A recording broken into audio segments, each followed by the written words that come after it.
الحمد للہ وکفا وسلام علی عبادہ الذین اصطفیٰ وخاصۃ علی محمد رسول اللہ صلی اللہ تعالی علیہ وسلم. اما بعد فاعوذ باللہ من الشیطان الرجیم. بسم اللہ الرحمن الرحیم. وکذالک جعلناکم امۃ وسطا لتکونوا شہداء علی الناس. اور ہم نے تمہیں اعتدال والی امت بنایا تاکہ تم دنیا کے لوگوں کے سامنے گواہی دے سکو. یہ ایک آیت کا ٹکڑا میں نے پڑھا ہے. روزانہ کی تلاوت میں سارا قرآن تو بیان نہیں ہو سکتا. جو آیت پیش کرنی زیادہ ضروری ہوتی ہے اس کو میں کوشش کرتا ہوں ہائی لائٹ کرتا ہوں. اس میں اللہ نے ہمیں زندگی گزارنے کا ایک پیمانہ دے دیا، ایک ترازو دے دیا کہ ہم نے تمہیں اعتدال والی امت بنایا ہے. اس کی میں مثال دیتا ہوں. جیسے پہلے زمانے میں ترازو ہوتے تھے، اب تو ڈیجیٹل آ گئے. تو ترازو ہوتے تھے تو اس میں نا ایک کانٹا ہوتا تھا یہاں ایسے ایسے کر کے، اور ادھر دو پلڑے ہوتے تھے. تو جب وہ کانٹا بالکل درمیان میں ہوتا تھا، نہ ادھر جھکاؤ نہ ادھر جھکاؤ، تو اس کی اس حیثیت کو اعتدال کہتے ہیں.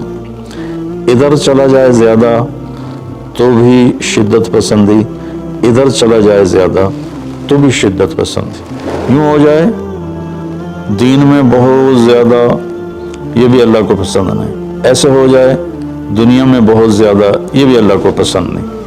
اللہ تعالیٰ فرماتے ہیں کہ اپنی زندگی میں عدل پیدا کرو، انصاف پیدا کرو، اعتدال پیدا کرو، کہ جب دنیا میں لگو تو ایسے نہ لگو کہ تمہیں آخرت بھول جائے. تم جھوٹ کو حلال کر دو، سود کو حلال کر دو، اور سارے حرام کو کرتے چلے جاؤ کہ جی ہم تو گناہ گار ہیں، ہم تو دنیا دار ہیں. یہ بھی انتہا پسندی ہے، یہ اللہ کو پسند نہیں ہے. دنیا کی طلب ایک بڑا عمل ہے. اللہ کے نبی کا فرمان ہے، من طلب الدنیا حلالا، جس نے رزق حلال کمایا، جس نے دنیا کو حلال راستے سے طلب کیا، اس میں جھوٹ نہیں، اس میں دھوکہ نہیں، فراڈ نہیں، اس میں سود نہیں، اس میں ظلم اور زیادتی نہیں، اس میں وعدہ خلافی نہیں، کسی غلط چیز کی تجارت نہیں، شراب بیچتا ہے یا ڈرگز بیچتا ہے، نسل کو برباد کرتا ہے. تو جس نے حلال راستے سے دنیا کو کمایا، استعفافاً عن المسئلہ، کہ مجھے مانگنا نہ پڑے لوگوں سے، میں خوددار بن کے زندگی گزاروں. سعیاً علی اہلہ، اپنے بچوں پہ خرچ کرنے کے لیے کہ وہ عزت کی زندگی گزاریں. تعطفاً علی جارہ، اپنے آس پاس کے غریب لوگوں پر خرچ کرنے کے لیے جو صبح بازار جاتا ہے اور اپنی جاب پر جاتا ہے، اپنی مزدوری پر جاتا ہے، وہ ریڑھی پر بیٹھتا ہے یا بہت بڑے پروجیکٹ کے آفس میں بیٹھتا ہے، اگر یہ چار باتیں اس کے اندر ہیں، حلال کماتا ہے، جابین رشوت نہیں لیتا، غلط کام نہیں کرتا، کسی کی فائل نہیں روکتا، بچوں پہ خرچ کرنے کے لیے اور پڑوسیوں کو نوازنے کے لیے، غریب پڑوسیوں پر خرچ کرنے کے لیے اور سوال سے بچنے کے لیے جو دنیا کو کماتا ہے. تو اب آپ خوشخبری سنیں. لقی اللہ تعالی یوم القیامہ وجہہ مثل القمر لیلۃ البدر، قیامت کے دن وہ اللہ سے ایسے ملے گا کہ اس کا چہرہ 14ویں رات کے چاند کی طرح چمکتا ہوگا. تو ایسی دنیا کمانا بھی بندگی ہے. ریاکاری کے نفل پڑھ رہا ہو تو وہ جہنم ہے، اور ان چار شرطوں کے ساتھ دکان پہ بیٹھا ہو، آفس میں بیٹھا ہو، ریڑھی پہ بیٹھا ہو تو وہ جنت کا راستہ ہے. اللہ کو اتنا پسند ہے کیونکہ اس میں درمیانی راستہ ہے، اعتدال والا راستہ ہے. اب اس میں انتہا پسندی کیا ہے؟ دوسری حدیث پیش کرتا ہوں. تعس عبد الدینار وعبد الدرہم وعبد القطیفہ، تعس وانتکس وإذا شیک فلن تقش، ان اعطی رضی وإن لم یعطى سخط. آپ نے فرمایا دینار کا چاہنے والا، دینار کا غلام، چاہت تو سب کی ہے، سونے کا غلام ہلاک ہو جائے، چاندی کا غلام ہلاک ہو جائے. اللہ نے کائناتی معیشت کو، اکانومی کو سونے چاندی کے گرد گھمایا ہے یہ اللہ کی اپنی قدرت ہے۔ تو اب یہ انتہا پسندی آ رہی ہے، جس نے آپ نے کہا ہلاک ہو جاتا ایسا کون؟ عبد الدینار، سونے کا غلام، چاندی کا غلام، اور زیب و زینت کا غلام، اسیسریز کا غلام، کہ حلال رزق میں ایسی نہیں مل رہا تو چلو کوئی ڈنڈی مار لو، کوئی رشوت لے لو، کوئی جھوٹ بول کے سودا بیچ لو، یہ ہے۔ تو اس کے لیے آپ نے بد دعا فرمائی۔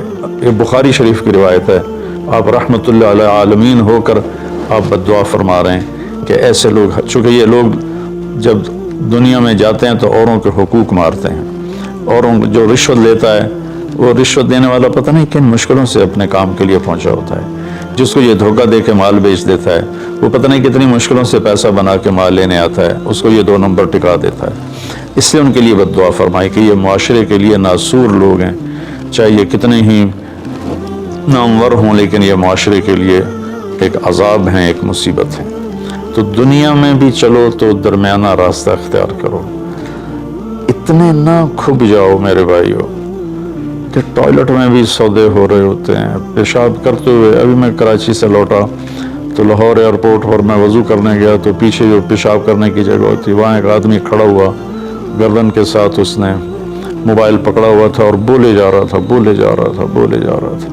یہ بھی کوئی زندگی نہیں ہے، کھانا بھی کھا رہے ہیں اور سودا بھی بیچ رہے ہیں اور پیمنٹ بھی لے رہے ہیں اور سودا کر بھی رہے ہیں اور ساتھ کھانا بھی کھا رہے ہیں۔ تو یہ تو کھانا زہر بن جاتا ہے، دماغ کی طرف سے آرڈر جاتا ہے کہ کھانا آ گیا ہے تیار ہو جاؤ، معدے کو آرڈر ملتا ہے، ساتھ ہی فون کی گھنٹی بجتی ہے، فون اٹھاتا ہے تو آرڈر فون کی طرف چلا جاتا ہے، معدے کو آرڈر نہیں جاتا، غذا زہر بن جاتی ہے۔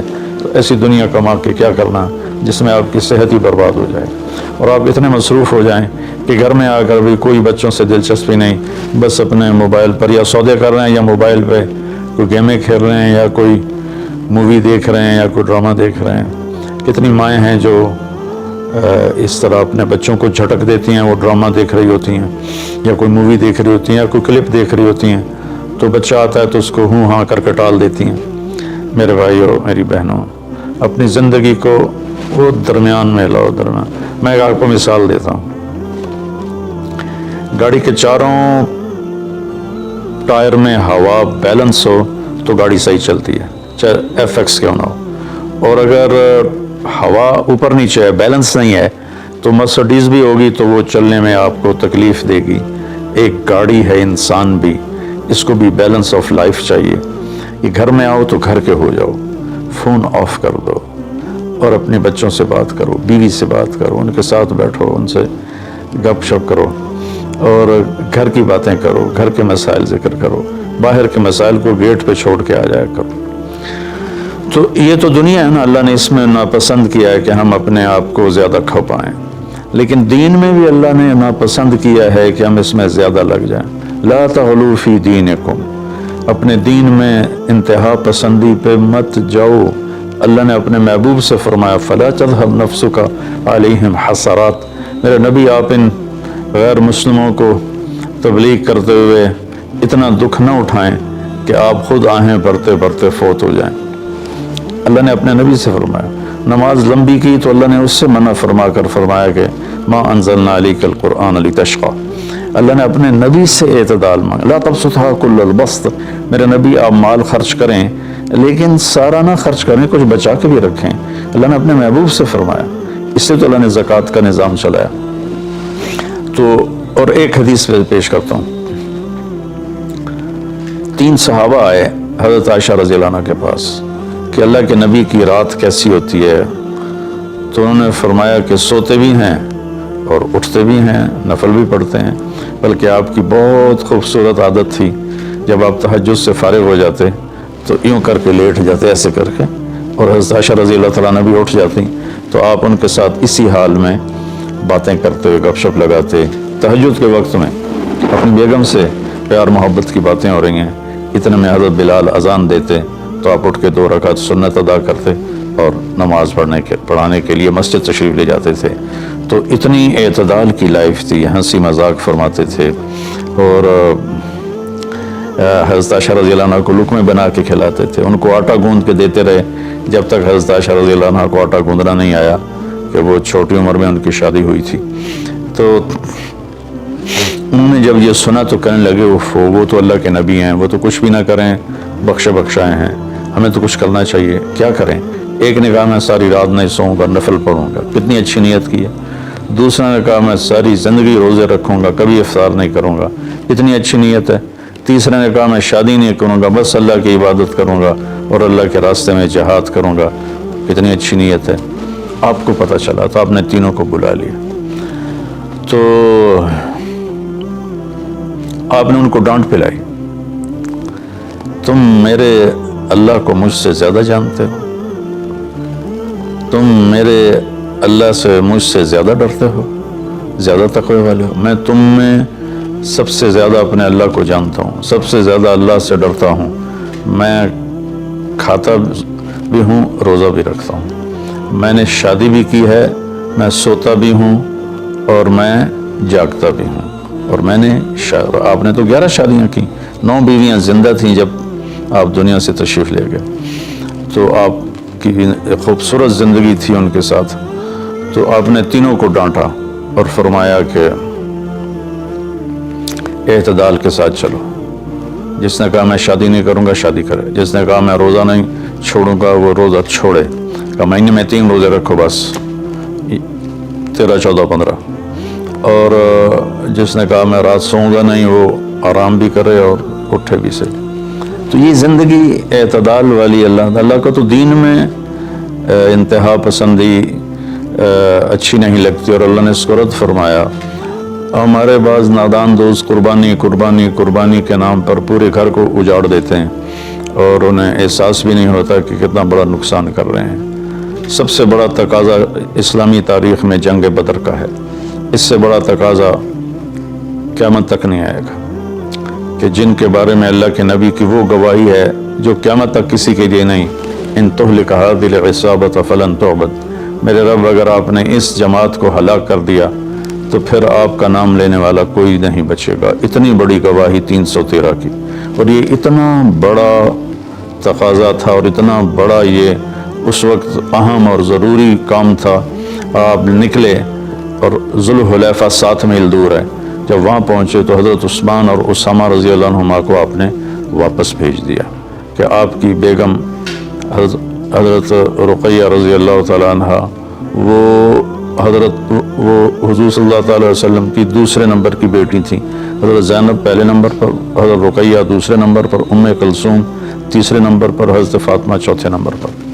تو بیمار ان کو چیچک نکل آیا تھا, تو ان کو وہاں سے واپس بھیجا کہ جاؤ تم رقیہ کی تیمارداری کرو. وہ جنگ بدر میں شریک نہیں ہوئے, میرے نبی نے واپس کیا, لیکن جنگ بدر کے شریک صحابہ میں ان کا نام لکھوایا, دونوں کا. جب ہم بدری صحابہ کی فہرست کھولتے ہیں تو اس میں اسامہ اور عثمان رضی اللہ عنہما دونوں کا نام ذکر ہے, اور مال غنیمت میں ان کا حصہ بھی رکھا آپ نے. اتنے بڑے تقاضے کو آپ نے بیوی کی بیماری کی وجہ سے پیچھے کر دیا اور ان دونوں کو واپس بھیجا. اور رقیہ رضی اللہ عنہ کا انتقال ہو گیا. جب آپ واپس تشریف لائے تو وہ دفن ہو چکی تھی, تو آپ نے ان کی قبر پہ جا کر دعا فرمائی. تو میرے بھائیو, دین میں بھی اعتدال ہو, دنیا میں بھی اعتدال ہو. یہ رہبانیت تو نصارہ عیسائیوں میں تھی کہ شادی نہیں کرنی, نہانا نہیں, بال نہیں کٹوانے, ناخن نہیں صاف کرنے, پہلے, اب نہیں, پہلے جو قدیم عیسائی مذہب تھا. تو طبیعت میں اتنی شدت, غیر فطری زندگی, پھر وہ دوسرے طریقے سے اپنی خواہشات کو پورا کرتے تھے. تو اس سے میرے نبی نے روکا. بعد میں ایک ٹرینڈ چل گیا کثرت عبادت کا, لیکن وہ کوئی معیار نہیں ہے کہ فلاں بزرگ سے انہوں نے 40 سال عشاء کے وضو سے فجر کی نماز پڑھی, اور فلاں بزرگ سے انہوں نے 30 سال عشاء کے وضو سے فجر کی نماز پڑھی, اور فلاں بزرگ سے وہ 25 سال جنگل میں پھرتے رہے. بھلا یہ بھی کوئی دین ہے جو پیش کیا جائے؟ ہمارا دین تو پوری دنیا کو پیش کرنے کے لیے ہے. ان الدین عند اللہ الاسلام. اب اسلام ہی ایک مذہب ہے جو باقی ہے اپنی صحیح معنی میں, تو ہمیں پیش کرنا ہے لوگوں کو. یہ تو ہم اپنوں کو پیش نہیں کر سکتے کہ 25 سال جنگلوں کی خاک چھانتے رہے. یہ تو ربانیت سے بھی کوئی آگے کی چیز ہے, لیکن یہ ان کی بزرگی کے طور پہ بیان کیا جاتا ہے. ایک بزرگ سے اپنے بالوں کو